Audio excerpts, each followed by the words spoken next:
सभी को नमस्कार। मैं पहले आपको अपना इंट्रोडक्शन देना चाहूँगा। P24 न्यूज़ चैनल से अश्विनी दीक्षित। और आज हमारे साथ डिबेट में जो बैठे हुए हैं बहुत ही महान हस्ती हैं और हमारे जिला महामंत्री हैं आम आदमी पार्टी से विशेंद्र जोशी जी।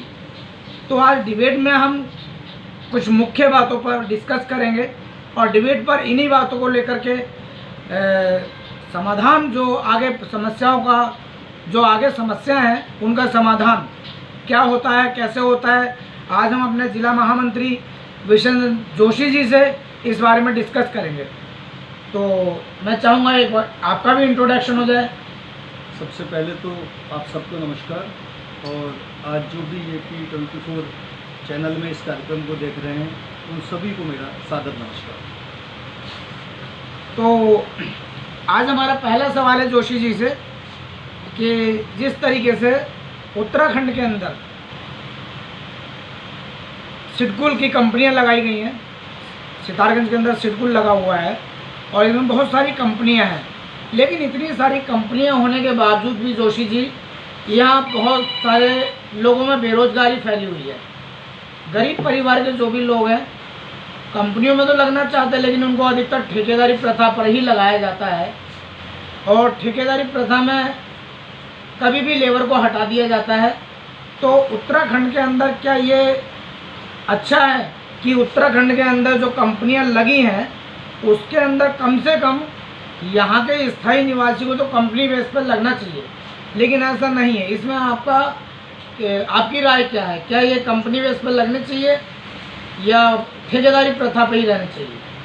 देखिए, उत्तराखंड का युवा अपने आप को ठगा महसूस कर रहा है।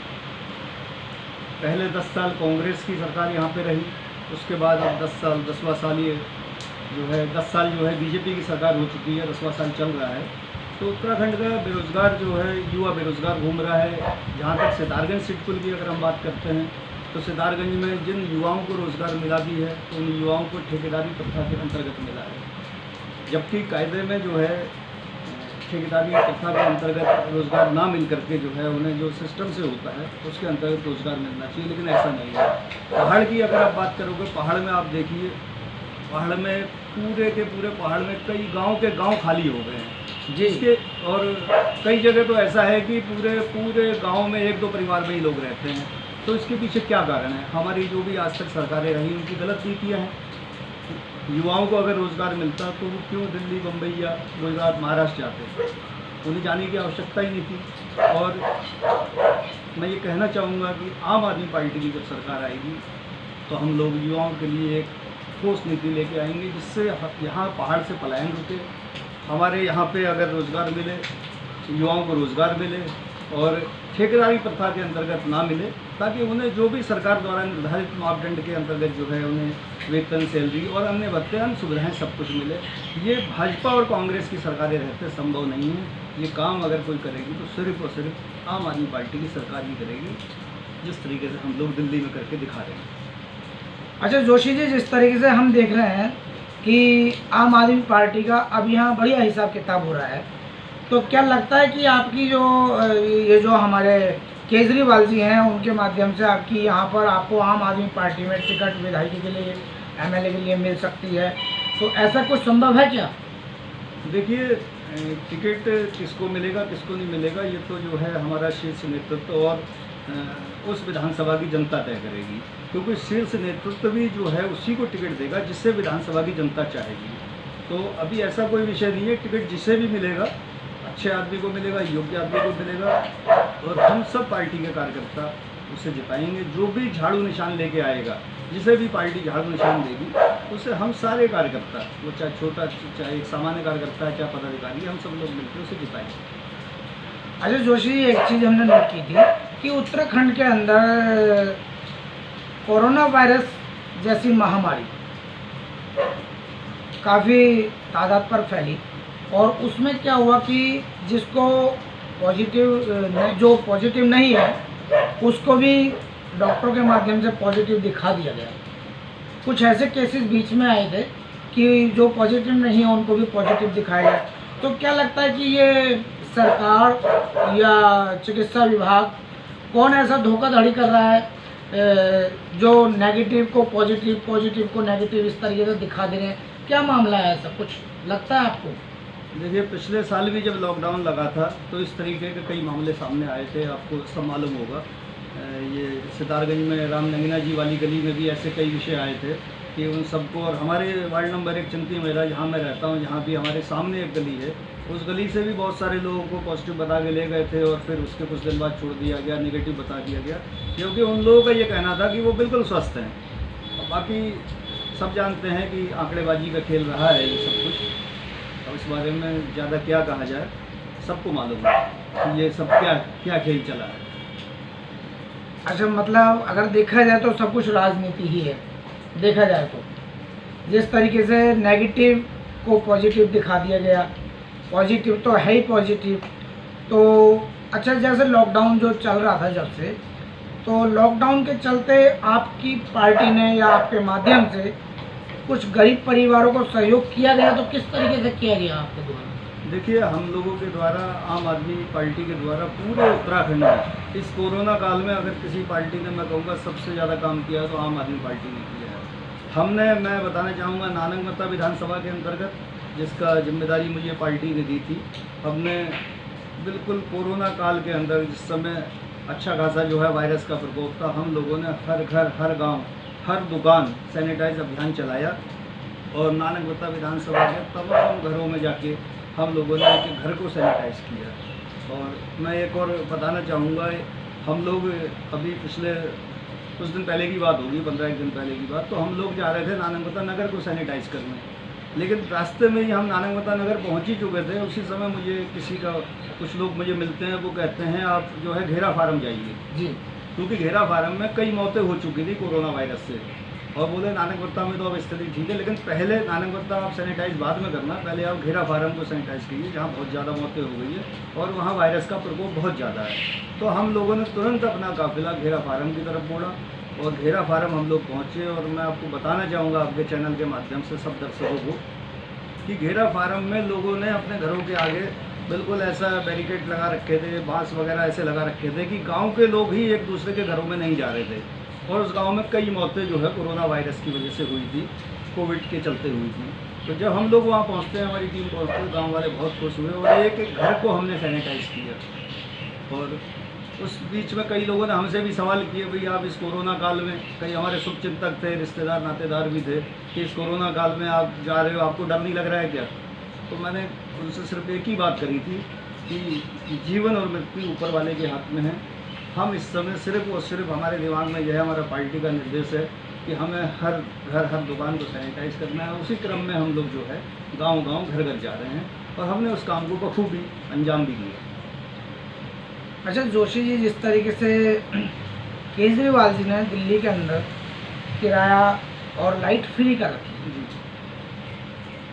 अगर आपकी आम आदमी पार्टी या उत्तराखंड के अंदर बनती है, आपके एमएलए बनते हैं, तो क्या जो सुविधा है केजरीवाल जी ने दिल्ली में दे रखी है, क्या ये आम आदमी पार्टी के माध्यम से वही सुविधाएं यहाँ उत्तराखंड में भी उपलब्ध हो सकती हैं? जी बिल्कुल, मैं आपको बताना चाहूँगा, उत्तराखंड, पहली बात तो इस बार जो पूरे उत्तराखंड में एक बदलाव की लहर है। एक लोगों के दिमाग में एक चीज़ हिट कर रही है कि हमने 10-10 साल दोनों पार्टियों को मौका दे दिया और एक ये आम आदमी पार्टी नई पार्टी आई है और हम इसको मौका देंगे। तो मैं, जहाँ तक मैं देख पा रहा हूँ, क्योंकि मैं पार्टी में बहुत अंदर तक हूँ और दूसरी बात मैं जनता के बीच में भी बहुत सालों से घूम रहा हूँ, तो मुझे जो लगता है इस बार आम आदमी पार्टी उत्तराखंड में सरकार बनाने जा रही है और स्पष्ट बहुमत के साथ सरकार बनाने जा रही है। और सरकार बनने के बाद पूरा दिल्ली मॉडल उत्तराखंड में लागू किया जाएगा। जिस तरीके से दिल्ली में 200 यूनिट बिजली फ्री है, उसी तरीके से उत्तराखंड में भी हम लोग 200 यूनिट पर मंथ बिजली फ्री देंगे। आप खुद इस बात को सोचिए कि दिल्ली एक ऐसा प्रदेश है जो कि बिजली खरीदता है। दिल्ली, हमारे मुख्यमंत्री माननीय अरविंद केजरीवाल जी उत्तराखंड और पंजाब से बिजली खरीदते हैं। जब बिजली खरीदने के बाद हम दिल्ली में 200 यूनिट फ्री दे सकते हैं, तो यहाँ तो हम बिजली पैदा करते हैं, हम बिजली पैदा करने वाले प्रदेश हैं, हमें ऊर्जा प्रदेश कहा जाता है। तो यहाँ तो हम 200 क्या 400 यूनिट भी फ्री देने की स्थिति में होंगे। और मैं नानकमता विधानसभा की जनता से ये कहना चाहूँगा कि नानकवत्ता विधानसभा में जिस तरीके से गरीब लोग बहुत ज़्यादा रहते हैं और छोटे छोटे घर हैं, नानकवत्ता विधानसभा के अंदर लगभग 90% लोगों का बिजली का बिल आएगा ज़रूर, लेकिन वो 0.00 रुपये आएगा। मतलब नानकवत्ता विधानसभा की 90% लोगों का बिजली का बिल बिल्कुल फ्री हो जाएगा। तो और भी कई चीज़ें, जैसे पानी की बात है या हेल्थ और एजुकेशन की बात है, क्योंकि बिजली पानी के बाद हमें जो है हेल्थ और एजुकेशन पे ध्यान देना है। हेल्थ के लिए हम लोग काम करेंगे, शिक्षा के लिए काम करेंगे, सारा दिल्ली मॉडल हम लोग उत्तराखंड में लागू करेंगे। और दिल्ली में चूँकि हम लोग काम नहीं कर पाते हैं, क्योंकि दिल्ली में हमारी आधी अधूरी सरकार है, उत्तराखंड में हमारी पूरी सरकार होगी। तो यहाँ वो जो चीज़ें हम दिल्ली में नहीं कर पा रहे हैं, वो भी हम यहाँ पे लागू करेंगे। जैसे मैं बताना चाहूँगा, अभी राशन योजना जो थी, हम लोग राशन घर घर पहुँचाना चाहते हैं। मैं देखता हूँ नानकवत्ता, सितारगंज, सभी जगह देखता हूँ, और आप सब लोग भी देखते होंगे, दर्शक भी देखते होंगे कि कोटे में जो है लाइन लगी होती है, बहुत लंबी लंबी लाइनें लगी होती है। गिनती के दिन कोटे खुलते हैं और उस दिन लोग अपनी दिहाड़ी खर्च करके जो है, एक मजदूर आदमी 300 साढ़े 300 रुपये की दिहाड़ी खर्च करके राशन लेने जाता है। उसका घंटों लाइन में लगने के बाद नंबर आता है। और अगर यही राशन जो है लोगों के घर पहुँचने लग जाए तो उस गरीब आदमी की मजदूरी भी बचेगी। और जो पैकेट बने होंगे 1-1 किलो या 2 किलो या 5 किलो के जो पैकेट बने होंगे, वो पूरी नाप के संग जो है उसके घर में राशन पहुंचेगा। ये सारी चीज़ें हम उत्तराखंड में करना चाहते हैं। अब फैसला उत्तराखंड की जनता के हाथ में है।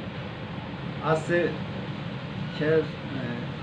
6 साल पहले, समझ लीजिए 6 साल से ज़्यादा समय हो गया, और दिल्ली की जनता ने जो है अपनी किस्मत बदली थी। उन्होंने जो है बीजेपी और कांग्रेस को ना चुन के आम आदमी पार्टी को चुना था, और आज दिल्ली की जनता जो है मज़े ले रही है। मैं तो कहूँगा मज़े ले रही है, बहुत फ़ायदे में है। और हर महीने एक दिल्ली के एक औसत परिवार की 5, 7, 10 हज़ार, 7 हज़ार, 8 हज़ार रुपये महीने की एक सेविंग हो रही है। तो वो सेविंग उत्तराखंड का जो मतदाता भी अपनी करवा सकता है। बस अब तो उसे जो है इस बार झाड़ू चलानी पड़ेगी और आम आदमी पार्टी की सरकार लानी पड़ेगी। जोशी जी, जिस तरीके से आपने बताया कि यहाँ पर राशन वितरण काफ़ी लोगों को हुआ कोटे से, लेकिन हमारे को बीच में ये भी जानकारी मिली कि जिस तरीके से राशन वितरण किया जा रहा था उसमें कुछ घपले भी हो रहे थे। घपले क्या हो रहे थे कि जैसे जो उस राशन को लेना चाहता है, जैसे गरीब परिवार का व्यक्ति है, उसका राशन कार्ड सफ़ेद नहीं है, पीला राशन कार्ड है, और उस पर स्पेशल तरीके से छूट दी गई है। तो गरीब व्यक्ति तो राशन नहीं ले पा रहा है, अमीर आदमी राशन ले रहा है। तो क्या ये सही है? नहीं, देखिए, ये इसमें बहुत बड़ी विसंगति है। और हम जो गांव-गांव में घूम रहे हैं, ये चीज़ जिस गांव में मैं जाता हूँ उस गांव में मेरे सामने आती है। लोग जो हैं, जिनके सफ़ेद राशन कार्ड होने चाहिए, जिनके गुलाबी राशन कार्ड होने चाहिए, उनके राशन कार्ड जो है पीले बने हुए हैं, BPL के, APL के बने हुए हैं। तो इस बात को लेकर मैं आपको बताना चाहूँगा और सभी दर्शकों को भी बताना चाहूँगा कि आम आदमी पार्टी बहुत जल्दी जो है नानकवत्ता विधानसभा में एक बहुत बड़ा आंदोलन करने की तैयारी में है। हम लोग ये मांग रखेंगे कि जो भी पात्र आदमी, जो भी पात्र परिवार BPL के राशन कार्ड से छूटा हुआ है, उसका राशन कार्ड जो है BPL या अंत्योदय श्रेणी का, वो जिस श्रेणी में आता है उस श्रेणी में बनाया जाए। ये हम लोग इस मांग के लिए हम लोग बहुत जल्दी एक आंदोलन की तैयारी करते हैं। तो आज आप देख रहे थे हमारे साथ डिबेट में बैठे हुए हैं जोशी जी, और मैं चाहूँगा कि डिबेट देख करके आपको काफ़ी समस्याओं का समाधान पता लगा होगा कि अगर आम आदमी पार्टी उत्तराखंड के अंदर आती है तो जोशी जी ने बताया काफ़ी समस्याओं का समाधान हो जाएगा।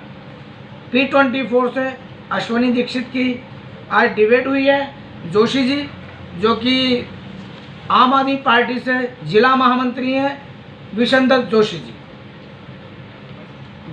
धन्यवाद, आपका भी बहुत बहुत धन्यवाद, और जिन दर्शकों ने आज इस हमें सुना है उनका भी बहुत बहुत धन्यवाद। अच्छा जी, हमारी तरफ से भी नमस्कार। P24 से अश्वनी दीक्षित।